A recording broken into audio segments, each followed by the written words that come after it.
Arda by Vladimir Nabokov, or Ardor, a family chronicle.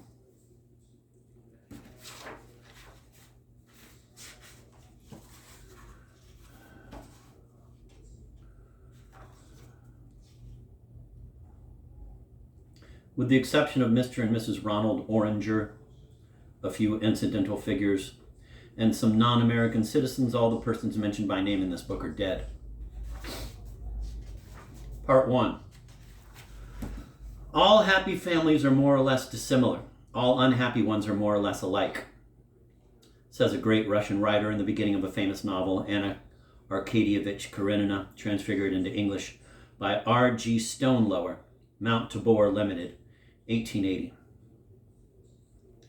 That pronouncement has little, if any, relation to the story to be unfolded now, a family chronicle, the first part of which is perhaps closer to another Tolstoy work, Detstvo I Otrochestvo, Childhood in Fatherland, Pontius Press, 1858.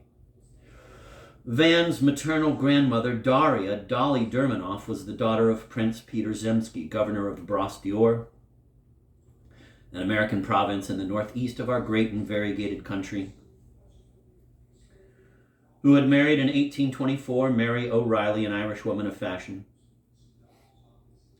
Dolly, an only child born in Bros, married in 1840 at the tender and wayward age of 15, General Ivan Dermanov, commander of Yukon Fortress and peaceful country gentleman, with lands in the Severnia territory, that tessellated protectorate still lovingly called Russian Estody, which commingles granoblastically and organically with Russian Kennedy, otherwise French Estody, where not only French but Macedonian and Bavarian settlers enjoy a halcyon climate under our stars and stripes.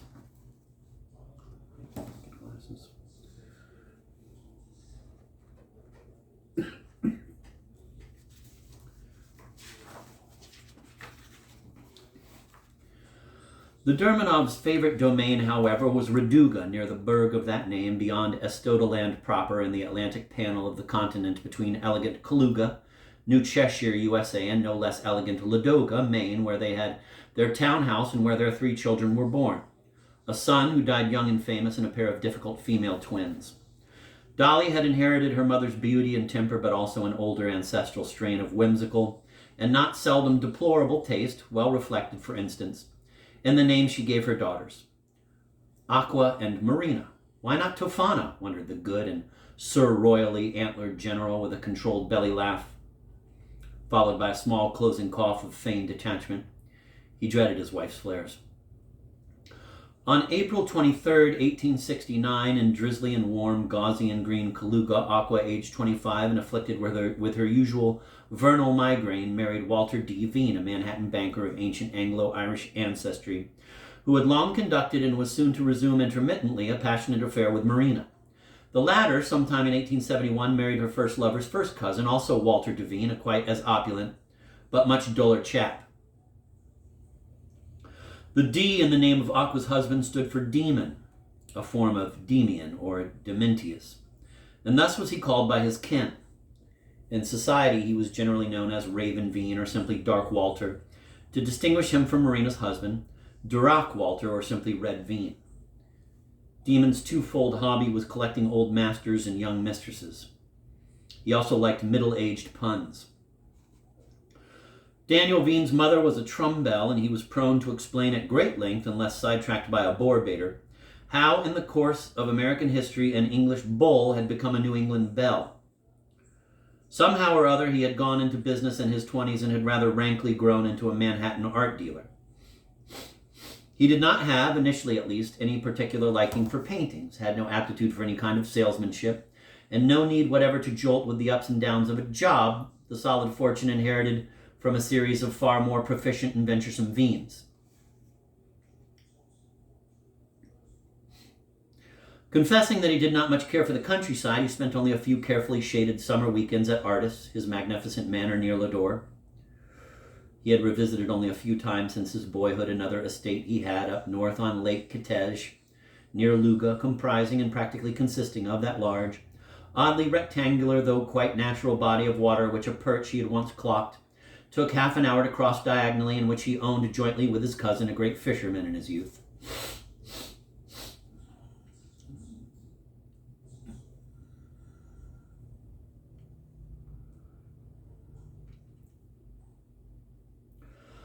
Poor Dan's erotic life was neither complicated nor beautiful, but somehow or other he soon forgot the exact circumstances, as one forgets the measurements and price of a finely made topcoat worn on and off for at least a couple of seasons. He fell comfortably in love with Marina, whose family he had known when they still had their Raduga place, later sold to Mr. Elliot, a Jewish businessman. One afternoon in the spring of 1871, he proposed to Marina in the up elevator of Manhattan's first 10-floor building, was indignantly rejected at the 7th stop, Toys, came down alone, and, to air his feelings, set off in a counter-fog direction on a triple trip around the globe, adopting, like an animated parallel, the same itinerary every time. In November 1871, as he was in the act of making his evening plans with the same smelly but nice cicerone in a café au lait suit, whom he had hired already twice at the same Genoese hotel, an aerocable from Marina, forwarded with a whole week's delay via his Manhattan office, which had filed it away through a new girl's oversight in a dove hole marked Re Amour, arrived on a silver salver telling him she would marry him upon his return to America. According to the Sunday supplement of a newspaper that had just begun to feature on its funny pages the now long-defunct Goodnight Kids, Nicky and Pimpernella, sweet siblings who shared a narrow bed, and that had survived with other old papers in the cockloft of Artis Hall. The Veen Dermanov wedding took place on St. Adelaida's Day, 1871.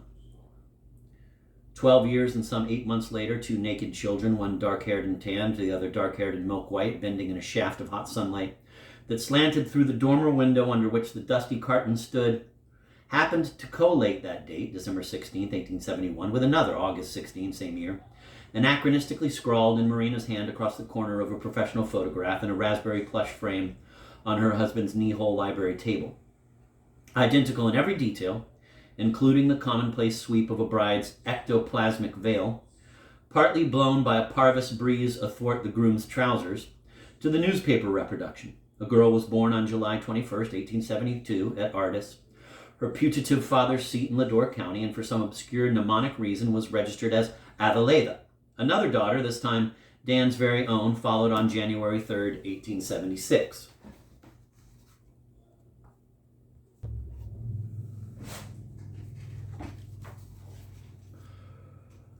Besides that old illustrated section of the still existing but rather gaga Kaluga Gazette, our frolicsome Pimpernel and Nicolette found in the same attic, a real box containing what turned out to be, according to Kim, the kitchen boy, as will be understood later, a tremendous stretch of microfilm taken by the Globetrotter, with many of its quaint bazaars, painted cherubs, and pissing urchins, reappearing 3 times at different points in different shades of heliocolor.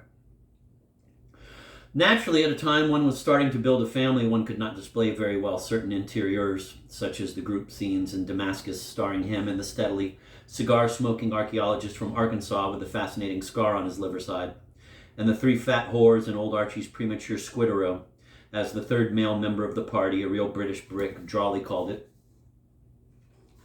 Yet most of the film, accompanied by purely factual notes, not always easy to locate because of the elusive or misleading bookmarks in the several guidebooks scattered around, was run by Dan many times for his bride during their instructive honeymoon in Manhattan.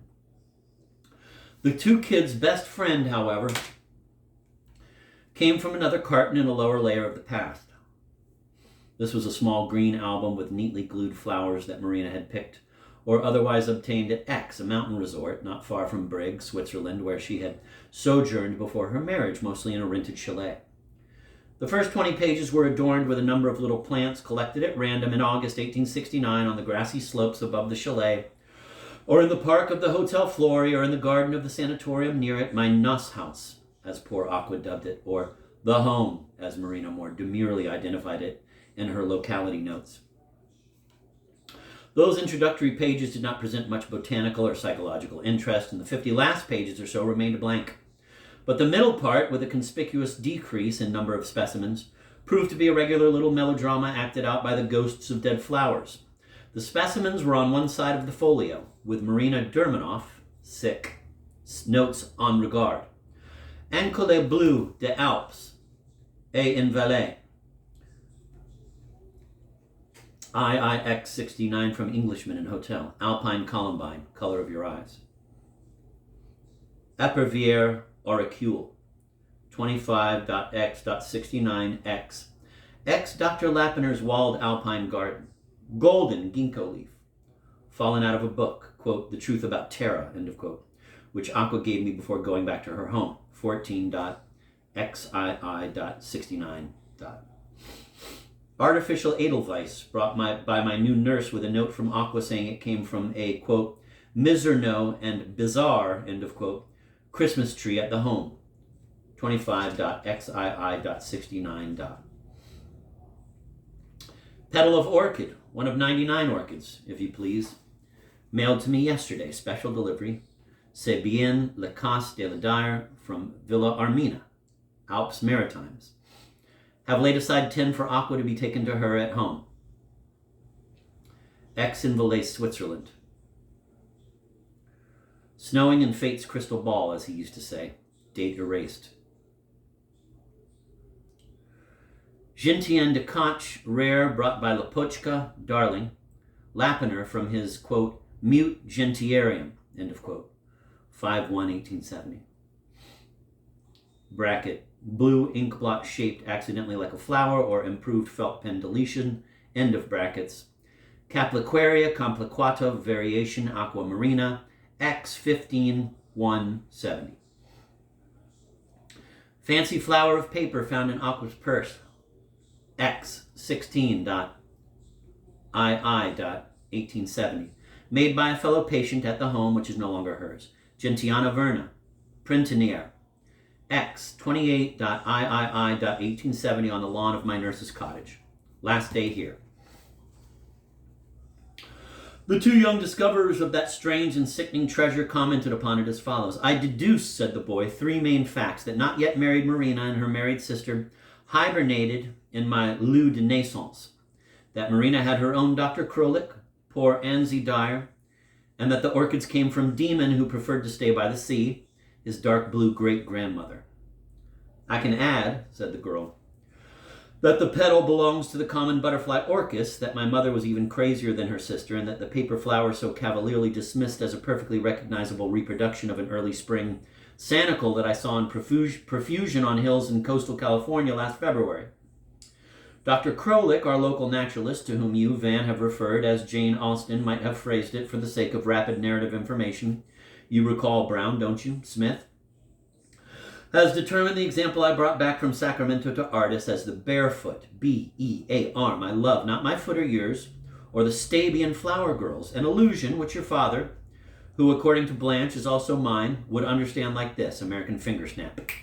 You will be grateful, she continued, embracing him, for my not mentioning its scientific name. Incidentally, the other foot, the Pied de Leon, from that poor little Christmas larch, is by the same hand, possibly belonging to a very sick Chinese boy who came all the way from Berkeley College.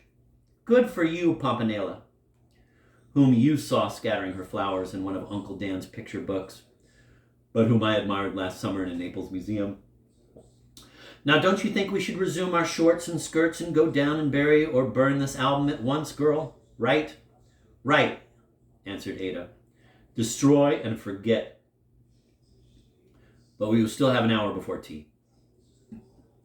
Re the dark blue allusion left hanging.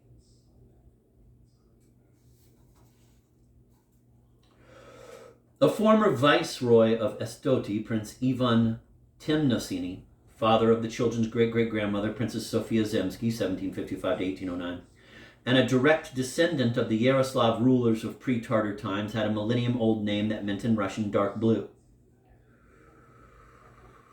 While happening to be immune to the sumptuous thrills of genealogic awareness and indifferent to the fact that oafs attribute both the aloofness and the fervor to snobbishness, Van could not help feeling aesthetically moved by the velvet background he was always able to distinguish as a comforting, omnipresent summer sky through the black foliage of the family tree. In later years, he had never been able to reread Proust, as he had never been able to enjoy again the perfumed gum of Turkish paste, without a roll wave of surfeit and a rasp of gravelly heartburn. Yet his favorite purple passage remained the one concerning the name Guermantes, with whose hue his adjacent ultramarine merged in the prism of his mind, pleasantly teasing Van's artistic vanity. Hugh or who? Awkward. Reword. Marginal note in Ada Veen's late hand. Chapter 2. Marina's affair with Demon Veen started on his, her, and Daniel Veen's birthday, January 5th, 1868, when she was 24 and both Veens 30. As an actress, she had none of the breathtaking quality that makes the skill of mimicry seem, at least while the show lasts, worth even more than the price of such footlights as insomnia, fancy, arrogant art. Yet on that particular night, with soft snow falling behind the plush and the paint, La Dermanska, who paid the great Scott, her impresario, $7,000 gold a week for publicity alone, plus a Bonnie bonus for every engagement, had been from the start of the trashy Ephemeron, an American play based by some pretentious hack on a famous Russian romance, so dreamy, so lovely, so stirring that Demon, not quite a gentleman in amorous matters, made a bet with his orchestra seat neighbor, Prince N, bribed a series of green room attendants, and then, in a cabinet recule, as a French writer of an earlier century might have mysteriously called that little room in which the broken trumpet and poodle hoops of a forgotten clown, besides many dusty pots of colored grease, happened to be stored, proceeded to possess her between two scenes, chapter 3 and 4 of the martyred novel. In the first of these, she had undressed in graceful silhouette behind a semi-transparent screen, reappeared in a flimsy and fetching nightgown, and spent the rest of the wretched scene discussing a local squire, Baron de O, with an old nurse in Eskimo boots. But upon the infinitely wise countrywoman's suggestion, the goose pinned from the edge of her bed on a side table with cabriole legs a love letter, and took 5 minutes to reread it in a languorous but loud voice, for nobody's benefit in particular, since the nurse sat dozing on a kind of sea chest, and the spectators were mainly concerned with the artificial moonlight's blaze upon the lovelorn young lady's bare arms and heaving breasts. Even before the old Eskimo had shuffled off with the message, Demon Veen had left his pink velvet chair and proceeded to win the wager, the success of his enterprise being assured by the fact that Marina, a kissing virgin, had been in love with him since their last dance on New Year's Eve. Moreover, the tropical moonlight she had just bathed in, the penetrative sense of her own beauty, the ardent pulses of the imagined maiden, and the gallant applause of an almost full house made her especially vulnerable to the tickle of Demon's mustache. She had ample time, too, to change for the next scene, which started with a longish intermezzo staged by a ballet company whose services Scotty had engaged, bringing the Russians all the way in 2 sleeping cars from Belakonsk, western Estonia. In a splendid orchard, several merry young gardeners, wearing for some reason the garb of Georgian tribesmen, were popping raspberries into their mouths, while several equally implausible servant girls in cherovars — somebody had goofed. The word samovars may have got garbled in the agent's aero cable — were busy plucking marshmallows and peanuts from the branches of fir trees. At an invisible sign of Dionysian origin, they all plunged into the violent dance called curva, or ribbon buell, in the hilarious program, whose howlers almost called Veen, tingling and light-loined, and with Prince N's rose-red banknote in his pocket, to fall from his seat. His heart missed a beat and never regretted the lovely loss as she ran, flushed and flustered in a pink dress, into the orchard, earning a clack third of the sitting ovation that greeted the instant dispersal of the imbecile but colorful transfigurants from Lyaska, or Iberia, her meeting with Baron O, who strolled out of the side alley, all spurs and green tails, somehow eluded Demon's consciousness. So struck was he by the wonder of that brief abyss of absolute reality between 2 bogus fulgurations of fabricated life. Without waiting for the end of the scene, he hurried out of the theater into the crisp, crystal night, the snowflakes star-spangling his top hat as he returned to his house in the next block to arrange a magnificent supper. By the time he went to fetch his new mistress in his jingling sleigh,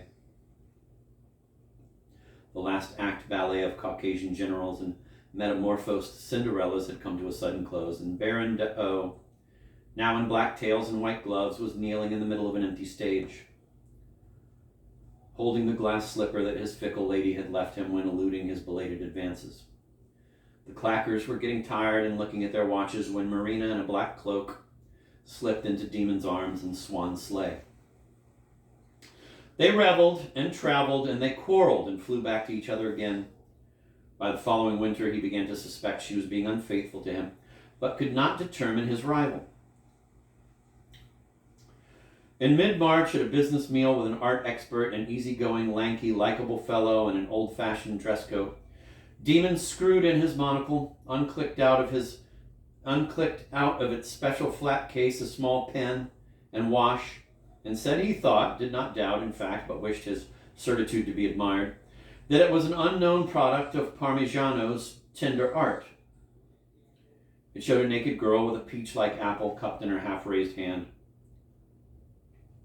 sitting sideways on a convolvulus garlanded support, and had for its discoverer the additional appeal of recalling Marina when, wrung out of a hotel bathroom by the phone and perched on the arm of a chair, she muffled the receiver while asking her lover something that he could not make out because the bath's voice drowned her whisper. Baron Daonsky had only to cast one glance at that raised shoulder and at certain vermiculated effects of delicate vegetation to confirm Demon's guess. Daonsky had the reputation of not showing one sign of aesthetic emotion in the presence of the loveliest masterpiece. This time, nonetheless, he laid his magnifier aside as he would a mask and allowed his undisguised gaze to caress the velvety apple and the nude's dimpled and mossed parts with a smile of bemused pleasure. Would Mr. Veen consider selling it to him there and then? Mr. Veen, please. Mr. Veen would not. Skanky, a one-way nickname, must content himself with the proud thought that as of today, he and the lucky owner were the sole people to have ever admired it en connaissance de cause. Back it went into its special integument, but after finishing his fourth cup of cognac, Dio pleaded for one last peep. Both men were a little drunk, and Demon secretly wondered if the rather banal resemblance of that Edenic girl to a young actress whom his visitor had no doubt seen on the stage in, quote, Eugene and Laura, end of quote, or, quote, Lenore Raven, end of quote, both painfully panned by a, quote, disgustingly incorruptible, end of quote, young critic, should be or would be commented upon. It was not. Such nymphs were really very much alike because of their elemental limpidity, since the similarities of young bodies of water are but murmurs of natural innocence and double-talk mirrors. That's my hat. His is older, but we have the same London hatter.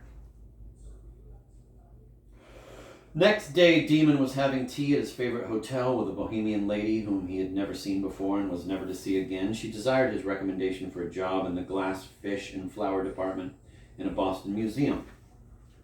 When she interrupted her voluble self to indicate Marina and Aqua blankly slinking across the hall in modish sullenness and bluish furs, with Dan Veen and a dactyl behind, and said, "Curious how that appalling actress resembles Eve on the clepsydrophone in Parmigianino's famous picture." "It is anything but famous," said Demon quietly. "And you can't have seen it. I don't envy you," he added. The naive stranger who realizes that he or she has stepped into the mud of an alien life must experience a pretty sickening feeling. "Did you get that small talk information directly from a fellow named Daonsky or through a friend of his?" "Friend of his," replied the hapless bohemian lady. Upon being questioned in Demon's dungeon, Marina, laughing trillingly, wove a picturesque tissue of lies, then broke down and confessed. She swore that all was over, that the Baron, a physical wreck and a spiritual samurai, had gone to Japan forever. From a more reliable source, Demon learned that the samurai's real destination was smart little Vatican, a Roman spa whence he was to return to Aardvark, Massa, in a week or so. Since prudent Veen preferred killing his man in Europe, decrepit but indestructible Gamaliel was said to be doing his best to forbid duels in the Western Hemisphere, a canard or an idealistic president's instant coffee caprice, for nothing was to come of it after all.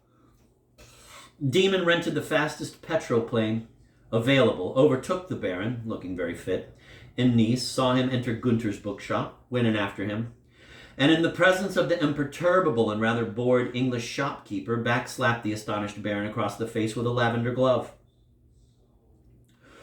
The challenge was accepted. 2 native seconds were chosen. The baron plumped for swords, and after a certain amount of good blood, Polish and Irish, a kind of American gory Mary in barroom parlance, had bespattered 2 hairy torsos, the whitewashed terrace, the flight of steps leading backward to the walled garden in an amusing Douglas d'Artagnan arrangement, the apron of a quite accidental milkmaid, and the shirtless sleeves of both seconds, charming Monsieur de Pastoul and Colonel St. Allen.